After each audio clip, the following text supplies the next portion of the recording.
families within the coronavirus, two important genera within the coronavirus family, alpha coronavirus and beta coronavirus. And this COVID-19 sits into the beta coronavirus genus. And they are a cause of many minor common cold illnesses like adenoviruses, rhinoviruses. But as of late, since the last couple of 2 decades, we've been having issues pertaining to these coronaviruses. The first major issue was in 2003 when the SARS pandemic broke out in Guangzhou, China. Then we had another issue in 2012 when the MERS pandemic, that's Middle East Respiratory Syndrome virus, broke out. And now we've had the next issue, that is SARS-CoV-2, novel coronavirus, which is called COVID-19 in short. So this is the basic structure of the SARS novel coronavirus. You can see outside we have got these long projections, these red color projections. These are basically called the spike glycoproteins or the S protein. This is the protein against which many of the vaccines are being directed. We are taking this gene that codes for this and we are synthesizing it artificially, or we are isolating it and we are incorporating it into the vaccine. And you can see these tiny green globules over here. This is basically the membrane protein, which sort of constitutes the membrane of the virus. And this is the envelope protein, which is marked over here, pink in color with E. Since this is an envelope virus, it's imperative that we do have an envelope protein. And this is the most important part because this is the nucleocapsid. This is basically the blueprint of the virus. This is the nucleic acid coupled with the capsid. And you can see it's a helical symmetry. It's, in a helical manner. It's not a proper icosahedral or a complex symmetry. This is the genomic structure of SARS. I mean, there's still some kinks being worked out, but in short, it has got around 13 to 14 open reading frames. Two open reading frames known as ORF1A and ORF1B. These are the ones that occupy the maximum length of the genome. To a major extent, the length of the genome is occupied by these two open reading frames. Open reading frame 1A codes for non-structural proteins. The structural proteins, as we just saw, where S, E, M and N, they're over here towards the 3' end, S, E, M and N. These are the structural proteins which you just saw in the preceding slide. These non-structural proteins have other functions. They help in the assembly, the synthesis, and overall they contribute in some other ways so that eventually the proteins can be synthesized, assembled and allow the virus to bud out and infect other cells. Around 11 non-structural proteins are formed by this first reading frame, and from 12 onwards, as you can see over here, NSP12 to 16 are made by this second open reading frame. Now this is the life cycle of COVID, how it enters and how it tends to propagate. The first, a sort of cleavage happens using a transmembrane protease serine, that's a host cell protease. Once that happens, the spike protein has been cleaved.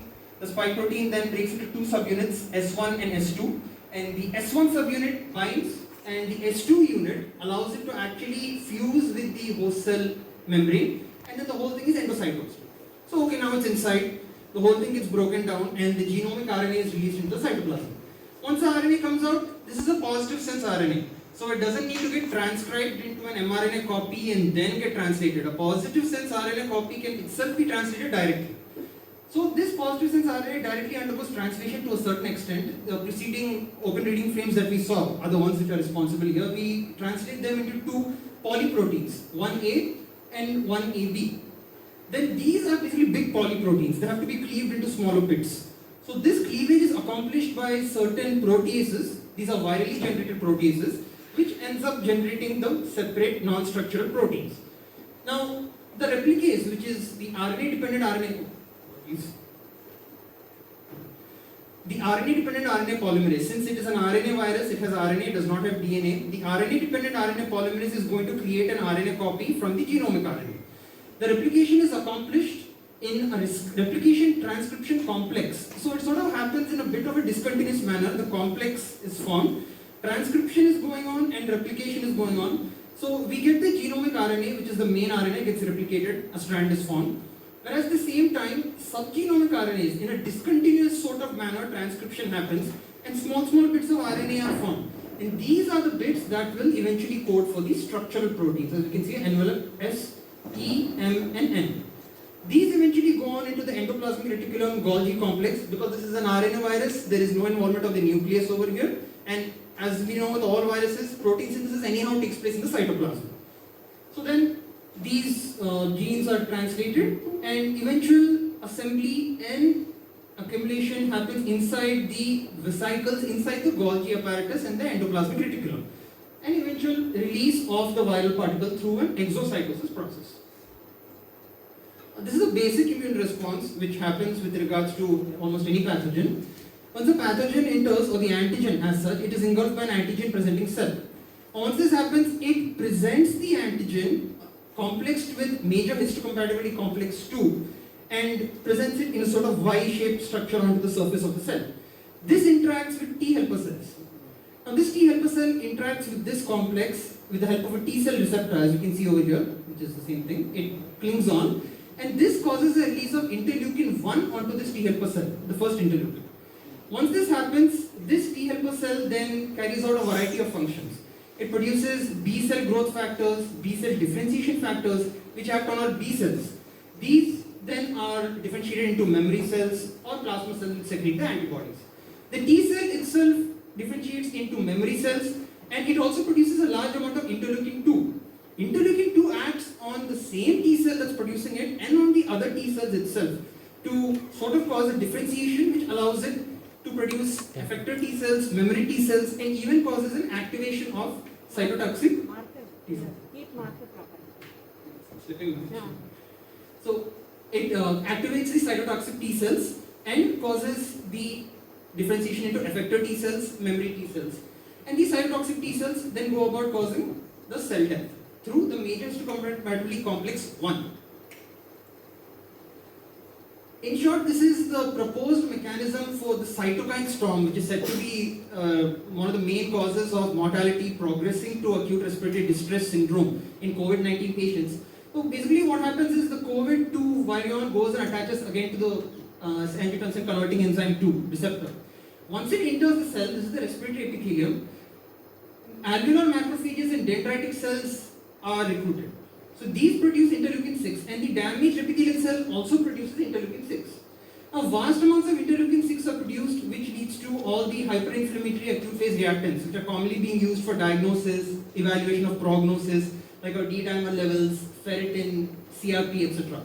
Also, this causes a high level of production of interleukins 12, 1B, tumor necrosis factor alpha, and a large number of WBCs get recruited. So when a large number of WBCs are getting recruited, they produce cytokines.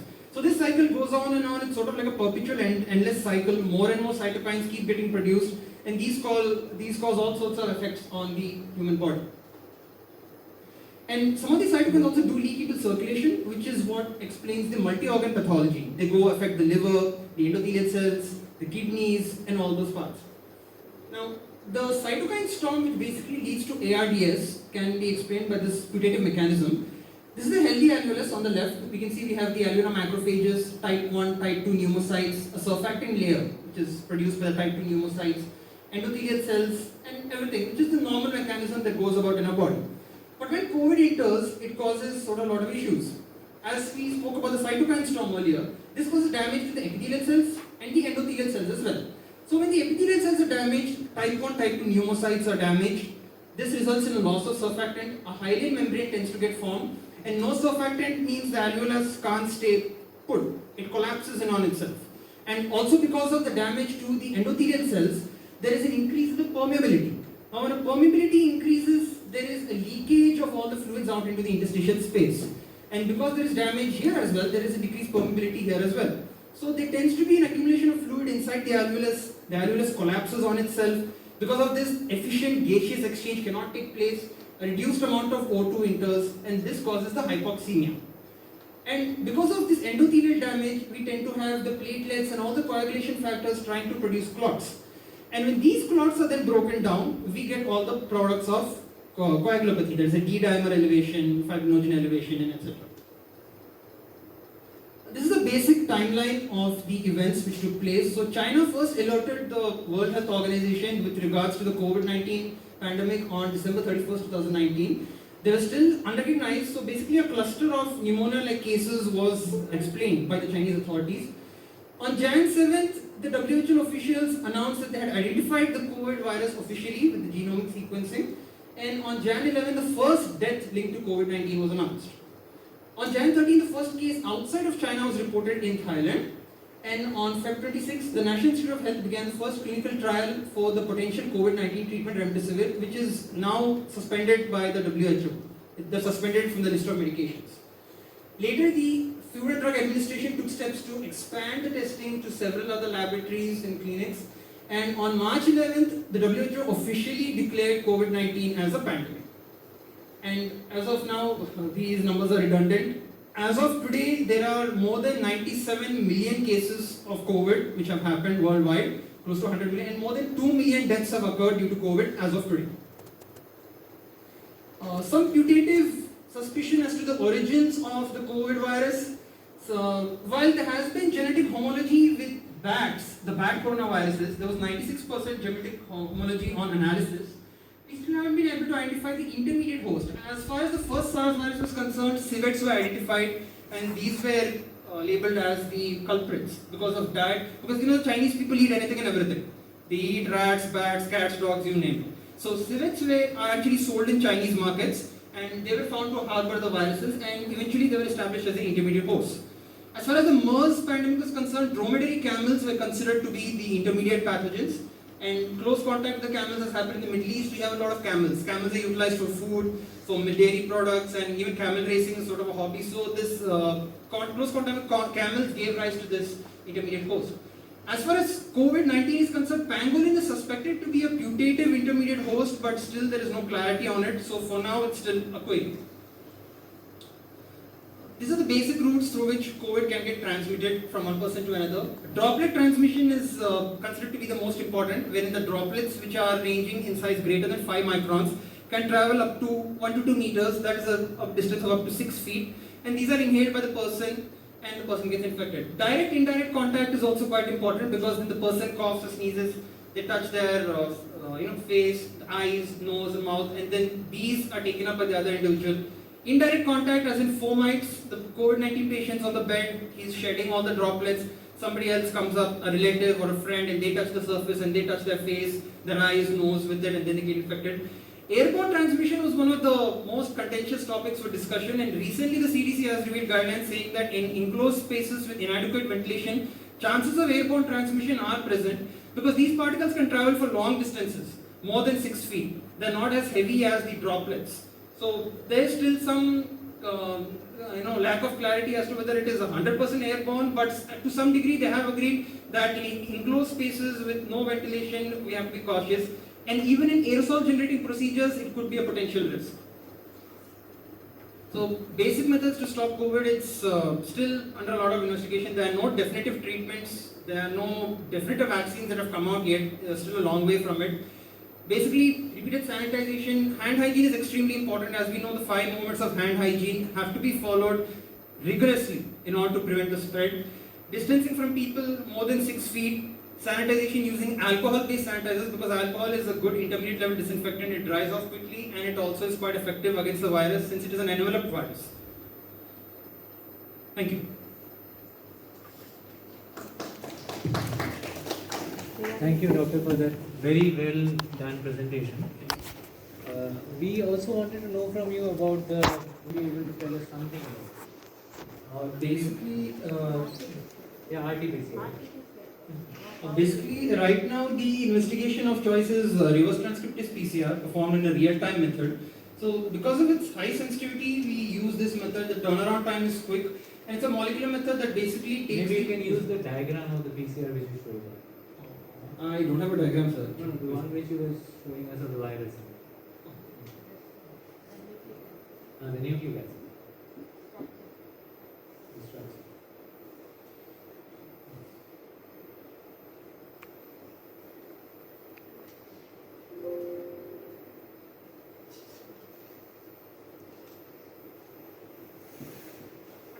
Yeah, that's it.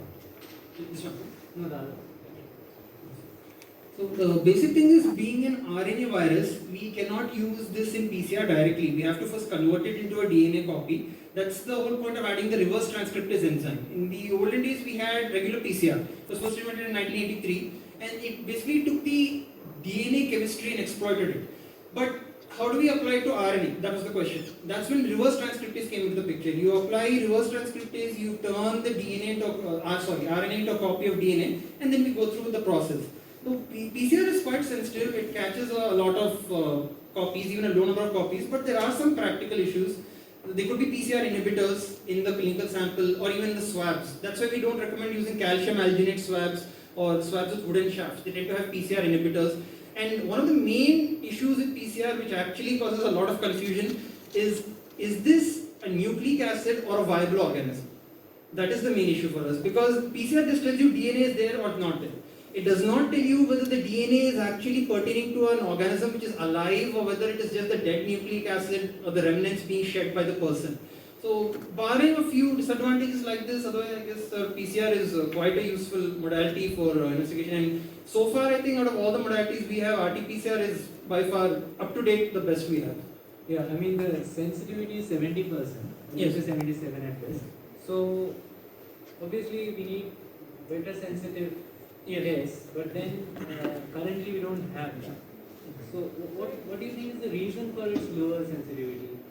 So the main thing could be the PCR inhibitors, could be some of that, and usually the inhibitors tend to inhibit the reaction, and most of the time sample collection, transport, processing is also quite an important point, because storage especially, sir, if we store the sample in the refrigerator for a period longer than 5 days, the results are not going to come. That's why for less than 5 days period we require storage at minus 80 degrees Celsius. And the other issue, like we just spoken about, sir, is is it viable or not viable? That's another thing. The last few remnants, usually the CT values tend to get quite elevated towards the end. That's it usually causes. When you talk about viability, that means there could be false positives. The nucleic acid is there, but the organism is not alive. So, in short, the person has nucleic acid, but since the organism is not there, the chances of infecting another person are not there, they're absent. Actually, the type of sample also will dictate. So, for example, throat swab, the viral load will be less. If you take the from lower respiratory tract itself, then the positivity rate will be. Yeah, that's That is depending upon the sample. Yeah.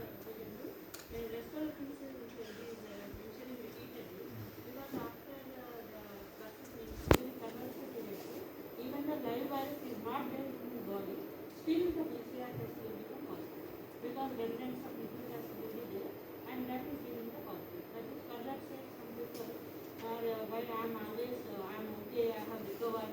Why nurse together you are giving positive report, why you are giving that, but still that is possible. Nucleic acid presence itself. So continual positivity is one of the issues. Now another thing which you mentioned was the CT value. Yes. Now this is also causing a lot of confusion amongst people. Some are confusing with the CT scan. Yes. So can you tell us more about the CT value? CT value is nothing but a cycle threshold value. So when we run PCR, we run several cycles. So we basically have a threshold, it's like a cutoff. Like anything above this is considered negative and anything below this is considered to be positive. But the CT value, it has been shown that it does not have anything to do with the disease severity or the infectivity. So even the ICMR has issued guidelines telling us not to use the CT values to guide our clinical diagnosis and our treatment protocols on the CT value. It's just a semi-quantitative way of knowing like roughly how much virus could be there and whether the virus is there or not. Yeah, I have often seen people relying on the CT value of the validity of the test. Yes. Whether it's positive or negative, sometimes they go by the CT value. So would madam like to say something? Sir, actually the nucleic acid, the cycles, sir, basically cycles. So, for example, if any person is having, we have taken the sample and we have amplified that. So, here that RNA will be converted to DNA first by reverse transcription, and the DNA copy will be amplified. So, amplified means one copy will become 2 and 2 will become 4 like that it will be. So, for first cycle, one copy will become 2. Second cycle, 2 copies will become 4. So like that, if I complete the 25 cycles, so that whatever the copies which got accumulated, so that is tagged with one fluorochrome. That fluorochrome will recognize and that will give a curve.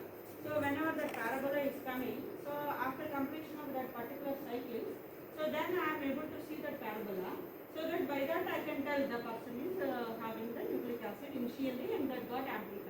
So, for example, if that got amplified at 10th cycle itself, that means the initial viral load or a lot of copies of RNA are more in us. So, if it got amplified at 36th cycle, so that means the person is having less number of copies of RNA at initially, and it had taken 36 cycles for that to get that threshold fluorochrome signal, so that parabola starting, that had happened. So depending upon that one, at which cycle So this came positive that we are able to see. That will give a clue to the initial number of the copies which are present in the patient sample. So some kits will give their CT value is 36 and above is positive, and some kits will give 40 cycles or 40 CT value above. So that means after 36 cycles, if your amplification comes, that should be taken as a negative. That means person is not having the risk. So it is a non-specific amplification. So that is depending upon the kit cycle. So for example, our kit is 36 cycles is the threshold. So now New Year kit today had come. So that is he is giving 40 cycles. CT value is the threshold. So above that threshold, CT value if it comes, we will give as a negative. So that is it. So I think very nice presentation from the Department of Microbiology and clearing up a lot of our queries. Yes, there are some good queries from our medicine pages. Yes, Sir, please. actually, Do you have the mic? Or do you need the mic? Yeah, throw your word. Sir, ma'am, actually you were telling me about CT will be knowing the viral load, no ma'am. So it also, does it depend on the sample collection also, ma'am? So if you have not collected from proper site, you have not collected, that swab will not be having the nucleic acid inside. So maybe it is having less number of copies of virus. So maybe 3 or 4 millions are there, only 4 copies are there. So when we have amplified that one, they will get amplified at 36 sites. If you have properly collected, then the RNA copies are more, 20 copies are there. Then they will get amplified at 26 sites. Ma'am, then how can we comment about the, then we cannot comment on the viral load the patient is having, no ma'am, depending on the, We cannot comment. For that, this is only qualitative test we are doing, whether it's positive or negative. So depending upon that the parabola what is coming, that signal what is coming, at which cycle it is coming, depending upon that only. It is only qualitative, positive or negative. But to do that one, for example, HIV viral load, HCV viral load, we have a quantitative PCR also, RT-PCR. So that facility is there with us also. That is that we exactly will give what is the number of copies initially present in the patient. So do we need to send a separate requisition for that with a separate amount of No, money? sir, nobody has prepared quantitative PCR for COVID. No kit is available for quantitative. But qualitative only are available. But HCV, HIV, they are not. So with this we move to the patient back. So the patient got tested positive and that's where the microbiology team. Okay, Dr. Aditya has a question. So first of all, very well presented. Thank you. So I have 2 questions for you. One is, you said these Chinese people have a very, exquisite diet. So is there any risk of spread from these pangolins or civet cats via eating? Well, that's the primary route that looks like how it spread in the first place, because the first bat virus spread to the civet cats, which became the intermediate pathogen, and as it was shown over there, the diet or close contact with these civets or these intermediate pathogens was what ended up transmitting this zoonotic virus to the human beings. It jumped over. Same thing with the MERS COVID in the first place, MERS coronavirus in the first place. Initial pathogen was, the virus was initially in the bats. It transmitted over to the camels. Then because there's so much of contact with camels with the mucus fluids or the body fluids or the diet or close contact, ended up jumping to the human beings. So scientists are trying to deduce what was the intermediate pathogen that ended up causing the jump of COVID from so and so intermediate host to human beings. Or is it something that happened directly from bats to human beings, because bats are also consumed in China. So people are still a bit confused whether is there a known intermediate pathogen, or is there transmission only from bats to humans, or is there a mechanism for both? So what is the ecological link between a bat and a camel and a civet cat? Is it just bird droppings or? Well, it could be many things, but the basic thing is this is aerosolized. So even bat aerosols could have jumped over to the camels, they could have come into contact, and close proximity of maybe these bats with the camels could have resulted in this virus entering the camels, and this ended up jumping over to the humans. Still, mechanisms are not really clear, and usually research into origins of these kind of things takes a lot of time. And so far, this is the thing. So we have established for COVID as such, we are still trying to find out as to what could be the intermediate host. And my second question is, you were quite impressive on the fact that rigorous hand washing has been proven. So are there any harms of rigorous hand washing? Any harms?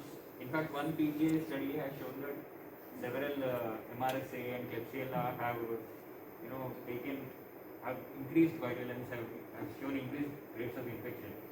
So are we, increasing the rates of infection of these bacteria by rigorous hand washing? Any take on that?